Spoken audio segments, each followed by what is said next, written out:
Presentasi tugas sejarah kelompok sejarah Indonesia.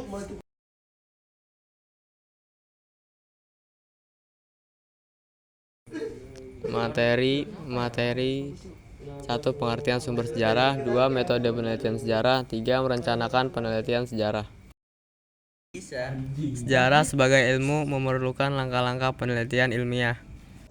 Sumber sejarah, pengertian, manfaat, fungsi, sifat, jenis. 1. Sumber sejarah berdasarkan bentuknya. Sumber sejarah dibagi atas dua bentuk, yaitu A. Sumber berupa benda artefak, misalnya fosil, bekas tempat tinggal, candi, masjid, dan lain-lain.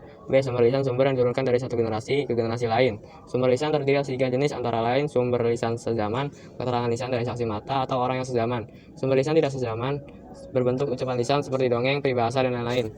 Sumber tertulis adalah sumber yang berupa surat, notulen rapat, pelagam, atau arsip. 2. Sumber sejarah berdasarkan sifatnya. A. Sumber primer. Sumber primer merupakan sumber utama. Sumber primer adalah kesaksian langsung pelaku sejarah, dokumen-dokumen, naskah, arsip dalam kurung, sumber tertulis, benda atau bangunan.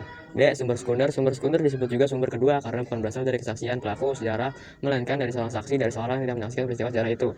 C. Sumber tersier. Sumber tersier merupakan suatu kumpulan sumber primer dan sumber sekunder. Contoh sumber tersier adalah bibliografi dalam kurung daftar pustaka atau katalog perpustakaan dan direktori.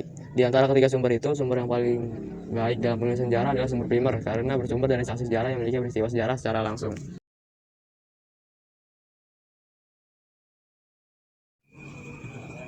Model penelitian sejarah.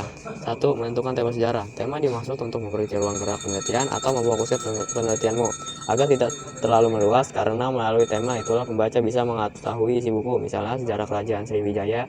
Dalam memilih tema sejarah, beberapa hal yang perlu diperhatikan dalam menentukan tema, yaitu nilai, keaslian, dan kepraktisan kesatuan.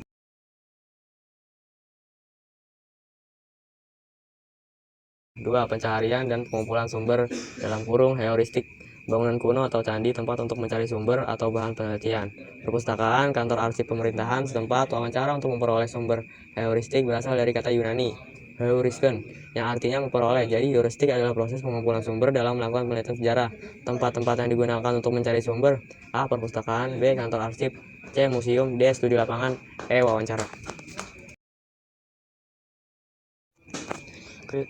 Kritik sejarah. Dalam kurung verifikasi atau keaslian kritik terhadap sumber terdiri atas dua bagian.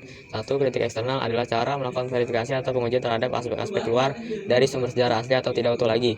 2. Kritik intern, yaitu mencari arti sebenarnya dari suatu kesaksian atau kebenarannya. 4. Interpretasi sejarah.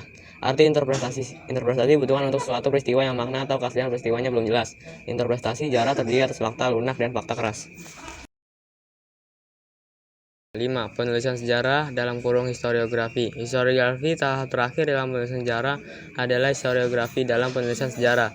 Kronologi adalah hal yang sangat penting dalam penulisan sejarah. Kamu harus berusaha objektif, artinya tidak mendukung salah satu kelompok tertentu. Dalam kurung tidak boleh subjektif. Terima kasih.